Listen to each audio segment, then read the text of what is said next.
Décrocher 2 millions pour des vacances inoubliables. Pour jouer, envoyez WIN par SMS au 37 445 à 100 francs CFA par SMS. Plus vous jouez, plus vous augmentez vos chances de gagner. Offre valable jusqu'au 31 août 2025. Participez dès maintenant et faites briller votre jeunesse. Orange est là.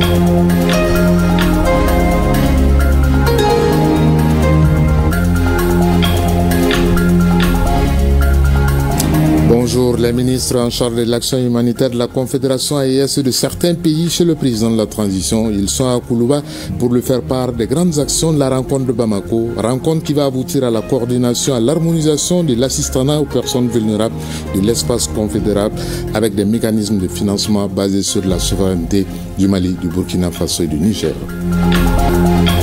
Anara, clôture du camp des pionniers de la région, un camp qui a permis de solidifier le brassage, le vivre ensemble, la promotion de la paix dans un Mali uni où il fait bon vivre au bonheur de tous les Maliens. Samedi 9 août 2025, mesdames et messieurs, bonjour. Merci d'avoir choisi votre thème pour vous informer et bienvenue. Tout d'abord, direction Koulouba, en commune 3 du district de Bamako, qui abrite le palais présidentiel. Là-bas, le président de la transition, le général d'armée, Assimi Goïta, a reçu en audience les ministres en charge de l'action humanitaire et de certains pays.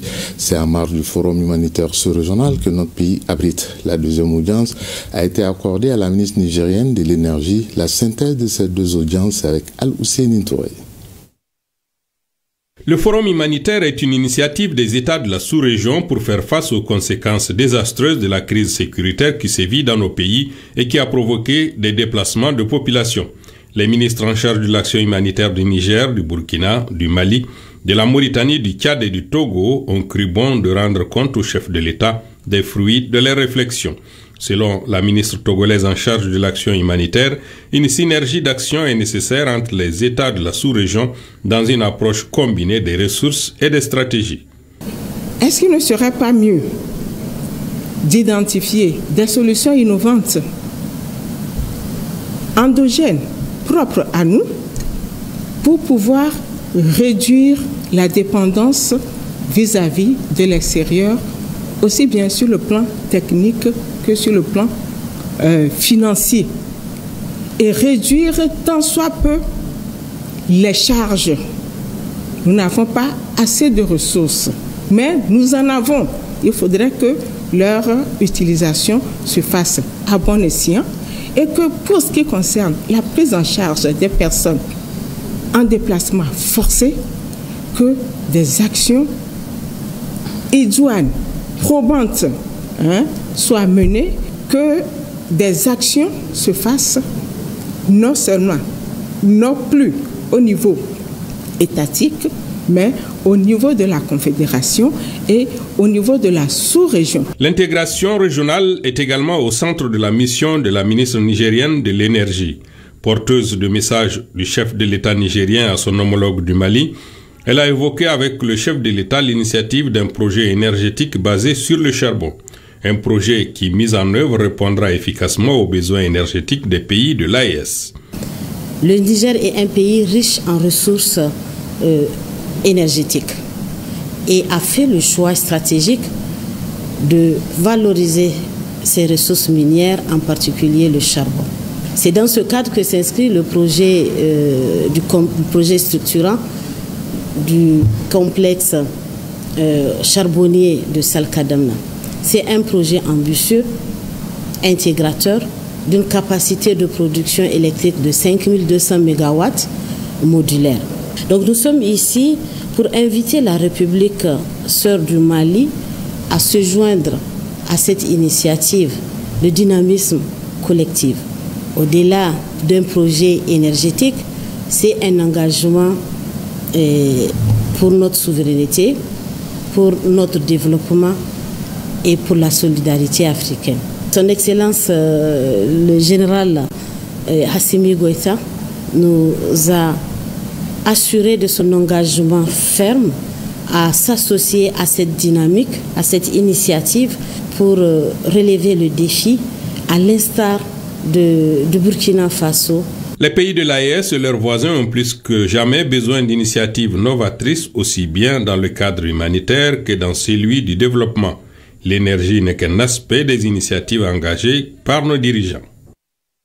C'est pourquoi Lucéline Touré, les ministres de l'énergie du Mali et du Niger, multiplient les initiatives pour enclencher le développement des deux pays. Et dans ce cadre, les deux ministres se sont réunis pour une séance de travail pour mettre en valeur le complexe énergétique à charbon de plus de 600 MW situé à Tawa au Niger, qui verra bientôt le jour avec un potentiel énergétique énorme. Mamadou Fani. La souveraineté énergétique passe par des actions concrètes à travers des projets structurants répondant aux besoins du peuple. Le Mali et le Niger entendent y parvenir. La présentation du complexe charbonnier de Salkadamna de Tawa au Niger par le ministre nigérien à son homologue du Mali démontre l'ambition grandissante des États du Sahel à fédérer leurs efforts. Ce projet énergétique à charbon marque aussi la volonté des autorités de l'AES de fournir aux populations une énergie en quantité et à moindre coût. C'est un projet d'une capacité de production électrique de 5200 MW. Nous sommes là aujourd'hui pour vous présenter ce projet avec tout son contour. C'est un projet que nous voulons porter à une dimension régionale. Donc, nous sommes à la phase finale de l'étude de faisabilité et nos partenaires techniques et financiers croient à ce projet. La centrale énergétique à charbon a une vocation confédérale et même panafricaine. Et les autorités nigériennes souhaitent que le Mali soit associé à ces projets. Ça fait donc presque 19 ans maintenant que ce projet existe. Malheureusement, tous ceux qui sont succédés n'ont pas pu réaliser ce projet. Parce que des fois, vous savez, c'est le financement qui pose le problème. La révolution industrielle et autres, là, c'est à base du charbon que ces pays-là se sont développés. Maintenant qu'ils ont atteint un niveau suffisant donc d'électricité, ils ont dit que bon, il faut maintenant que les autres là arrêtent, sinon ils vont polluer l'atmosphère. On n'a qu'à partir sur les énergies renouvelables. Je ne connais pas les énergies renouvelables, mais tout scientifique, c'est que une énergie renouvelable ne peut pas vraiment soutenir un développement industriel tel qu'on le veut. Nous sommes engagés dans un développement harmonieux et intégré. Et pour cela, il faut de l'énergie. Donc ce projet se situe dans ce cadre-là. C'est un projet sous-régional qui va concerner pas seulement les pays de l'AES, mais aussi il y a le Tchad, il y a le Togo, qui sont intéressés. C'est donc une révolution énergétique qui est enclenchée dans l'espace AES. Une petite présentation du projet en images a permis de mieux comprendre l'importance de ce projet pour les États de l'AES. La rencontre a pris fin par un échange de cadeaux entre les deux ministres. Partons à présent à Kati, dans la ville garnison, à l'occasion de la journée panafricaine de la femme. Une émission causerie débat a eu lieu dans cette ville et s'est dénommée Ankabarosigi, qui a réuni des voix autour du sujet central, le mariage. Soumawa Aïdara. L'émission de causerie Angabarosigi ouvre le débat sur le mariage d'hier et d'aujourd'hui dans le cercle de Kati. Les participants ont exploré les démarches autour du mariage et surtout les rôles que chacun y joue. Le premier sujet abordé rentre dans le cadre de la journée panafricaine des femmes comme le 31 juillet, et une journée dans laquelle l'engagement des femmes est démontré. Beaucoup aussi disent que c'est la femme qui maintient les mariages. Est-ce vrai? Pour le parrain et la marraine de l'événement, cette émission est une belle manière d'éduquer les jeunes et d'apporter plus d'harmonie dans les couples. Cette émission va contribuer beaucoup à l'apaisement du climat social dans notre pays. Tant que les couples sont ensemble, moi je crois qu'aujourd'hui c'est le vivre ensemble est là, le pardon est là aussi. Donc ça c'est très important. Étant femme, c'est bon que les femmes apprennent et participer à quelque chose qui peut les apporter surtout dans leur foyer. Très bien accueillie par les autorités locales, notamment la préfecture de Kati, cette première édition dans la localité est perçue comme un outil pertinent de sensibilisation. Cette émission a été organisée par l'ensemble des femmes de Kati sous le leadership de monsieur le préfet du cercle de Kati pour venir vraiment encourager et même donner à la population des enseignements que nos foyers soient vraiment des foyers stables pour le plus grand bonheur du pays. Quand la parole se libère, les mentalités bougent, affirme l'animatrice. En ouvrant cet espace de dialogue, Anga Barosigi entend contribuer à faire évoluer les regards sur le mariage et à encourager une société plus équitable où chacun trouve sa place. Si à Kati, on se bat pour la quiétude dans les foyers à Nyoro du Sahel, dans le cadre de la Journée panafricaine des femmes, l'Association pour le progrès et la défense des droits de l'homme, des femmes, APDF et son partenaire technique et financier UNICEF viennent de remettre un important lot de kits de travail à certains adolescents des groupements de la localité. La cérémonie de remise s'est déroulée au siège de l'APDF à Nyoro. Moussa Diakiti. Après une formation de 45 jours par l'APDF, en maquillage, en teinture, en mise de henné et en saponification, 20 adolescentes, tout âge confondu, et 10 groupements et associations de femmes viennent de recevoir des kits de travail pour la réalisation d'activités génératrices de revenus. Aujourd'hui, les adolescentes et les jeunes femmes arrivent à faire quelque chose pour elles-mêmes et à aider leur famille aussi. Et c'est une volonté commune de promouvoir l'égalité des genres et promouvoir aussi les normes sociales positives. Cette remise de kits qui se situe dans le cadre de la Journée panafricaine des femmes représente pour l'Association pour le progrès et la défense des droits des femmes APDF et son partenaire technique et financier UNICEF une volonté commune pour l'autonomisation de la femme à travers des activités d'insertion sociale. Le fait que ces femmes et ces filles aient la capacité de se servir à travers ces AGR, et ce n'est pas le hasard. Je pense que l'APDF, depuis leur arrivée à Nyoro, sont en train vraiment de combiner la stratégie de communication aux activités génératrices de revenus. C'est une grande fierté pour moi. Accompagner les femmes, ça c'est déjà accompagner toute une famille. Vraiment, nous n'avons pas de mots pour remercier l'APDF. Depuis que ce projet est là, je crois que beaucoup de femmes ont eu quand même à avoir un peu de boulot et s'occuper de leur famille et aider aussi les maris à subvenir aux besoins de la famille. Voilà, à Ségou, à présent, la coordination nationale des organisations paysannes a tenu un atelier d'échange des cadres multi-acteurs de gouvernance foncière de la Cité des Balanzans, financé par le Fonds international pour la tenure foncière et forestière, Tunu Facility. Cet atelier vise à renforcer le dialogue territorial autour des enjeux fonciers et à favoriser une gouvernance inclusive, participative, apaisée, basée sur les ressources naturelles. Jacqueline Dakou et Bakary Traoré. Face aux nombreux défis liés au foncier dans la région de Ségou, les différents acteurs se concertent à travers un atelier d'échange multi-acteurs sur la sécurisation foncière et le renforcement de la synergie entre les acteurs intervenant dans ce domaine. La Coordination nationale des organisations paysannes organise cette rencontre dans le cadre du projet d'appui à la sécurisation foncière et forestière des communautés locales. On va échanger dans le domaine des fonciers, voir est-ce que tout ce que nous avons jugé utile de mettre dans la loi sur le foncier agricole, est-ce que réellement on est en train de le mettre sur le terrain? Et si on l'applique sur le terrain, est-ce qu'on ne rencontre pas de difficultés? S'il y a des difficultés, comment les corriger? Est-ce qu'il faut faire du lobbying encore pour essayer de trouver des amendements pour que certains décrets puissent être mieux pris? Le présent atelier a été organisé pour une mise en relation des acteurs.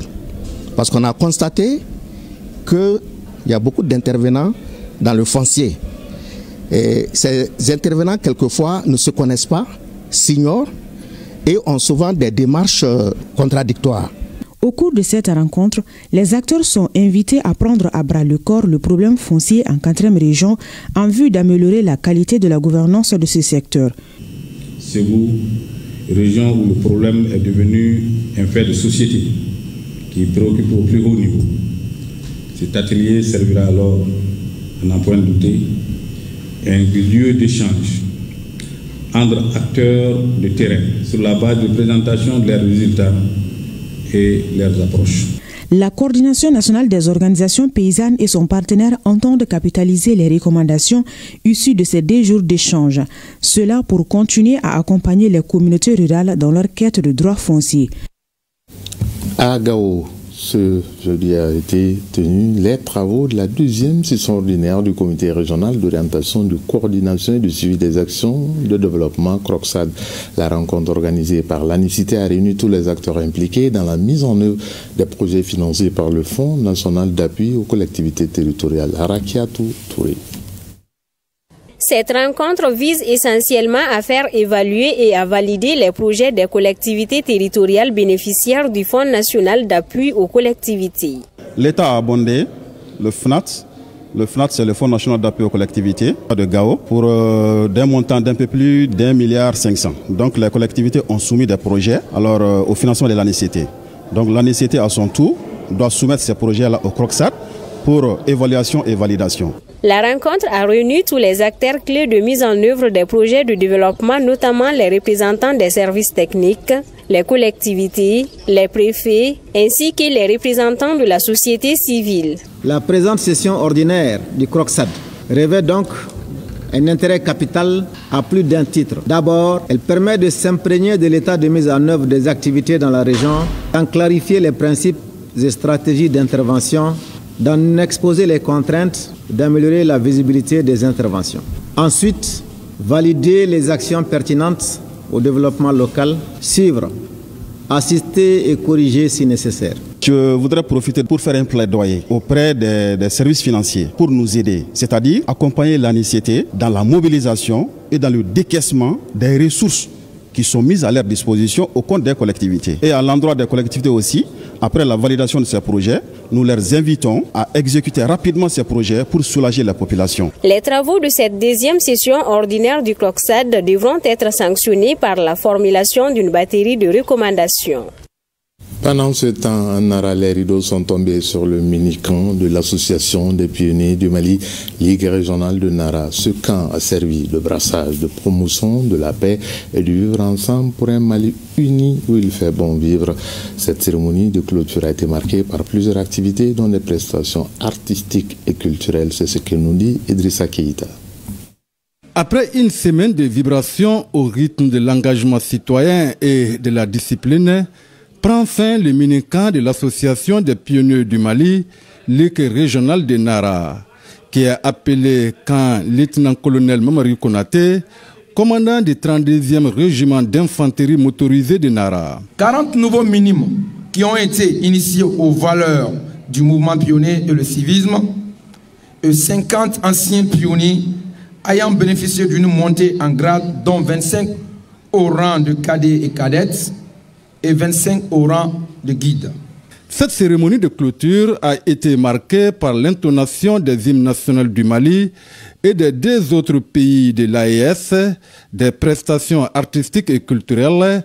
À ces points saillants s'ajoute la prestation de serment des minimes et cadets pour l'engagement patriotique. Fidèle à ses objectifs, le mini-camp 2025 a été le cadre d'une variété d'activités visant à renforcer les apprenants dans plusieurs domaines cruciaux pour leur développement personnel et leur participation à la vie active du pays. L'objectif ultime était de renforcer leurs valeurs civiques, morales et patriotiques. Chers parents d'enfants, permettez-moi de vous réitérer toute ma profonde reconnaissance pour votre adhésion à l'événement qui a été réalisé avec plein succès, avec la participation des jeunes venus de tous les horizons de la région. Des attestations de reconnaissance ont été décernées aux personnes qui se sont fait distinguer par leur contribution pour la réussite de cette première édition. Toujours dans le cadre de la citoyenneté, direction Dioïla, montée des couleurs nationales. Vous allez voir les images, voilà. C'était au gouvernorat de Dioïla, un exercice patriotique qui a réuni les autorités administratives et politiques les chefs de services régionaux et les différents corps de l'armée malienne. Les autorités de la 13e région administrative tiennent ce devoir citoyen qui a lieu tous les premiers lundis de chaque mois. C'est une décision du président de la transition, le général d'armée, Assimi Goïta, qui a décidé que la montée des couleurs soit partout au Mali tous les premiers lundis du mois. Là, c'était à Dioïla. À présent, direction Sikasso, en 3e région, 167 plans, toutes espèces confondues, ont été mis sous terre dans le cadre du lancement de la 31e édition de la campagne régionale de reboisement édition 2025. Planter des arbres pour restaurer les terres et lutter contre la désertification est le thème retenu cette année. Yoruba Ladjabate lui a planté un arbre. Voici son compte rendu. 167 plans pour reverdir un demi-hectare. C'est l'ambition affichée par la coordination locale de la jeunesse de la Fiabougou, appuyée par la direction régionale des eaux et forêts. La région de Sikasso donne ainsi le ton au lancement de la 31e édition de la campagne régionale de reboisement édition 2025. Planter des arbres pour restaurer les terres et lutter contre la désertification est le thème retenu.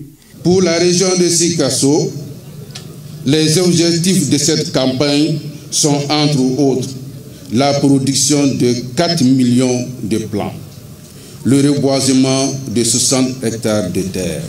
Dans un contexte marqué par le changement climatique, la dégradation de l'environnement et l'urbanisation croissante, la préservation et l'aménagement des espaces verts deviennent une nécessité urgente.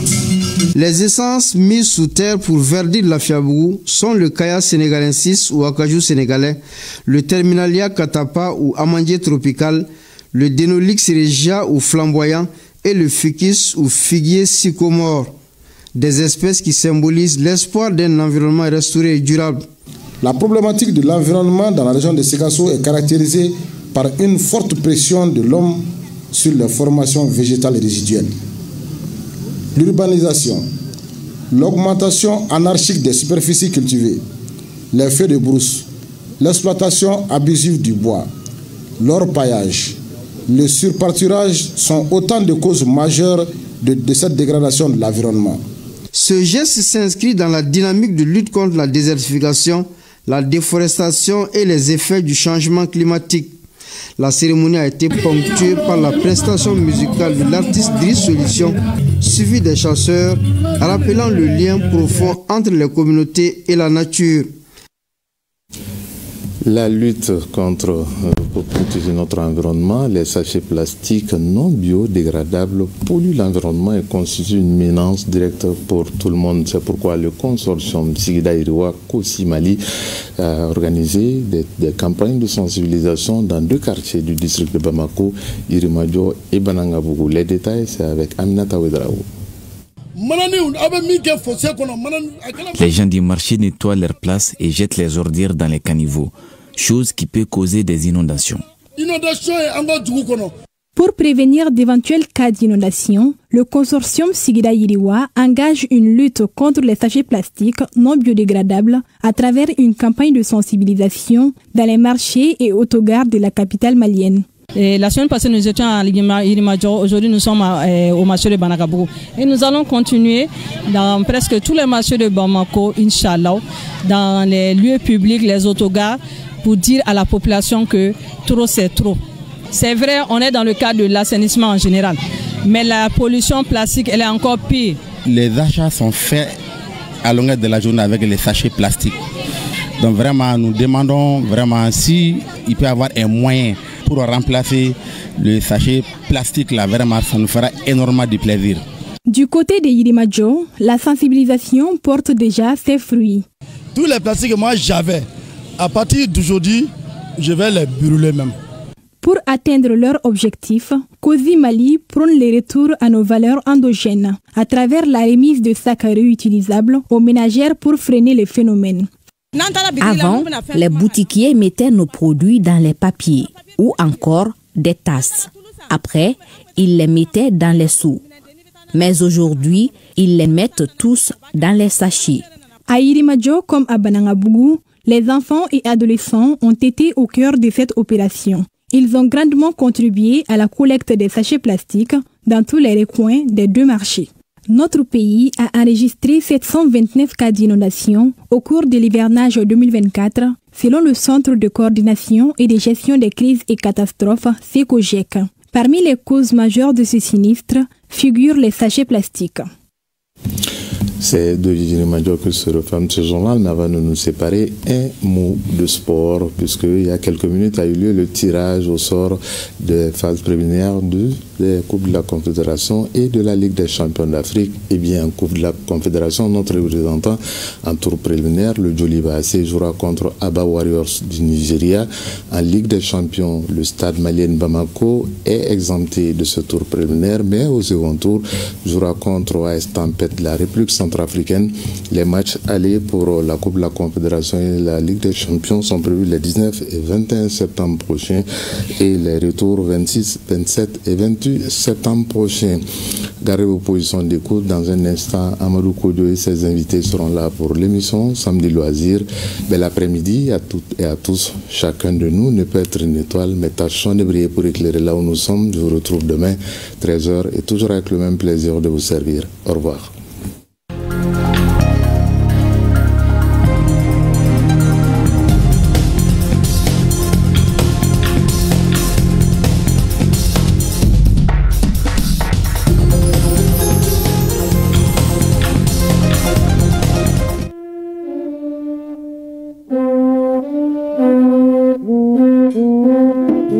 Thank you.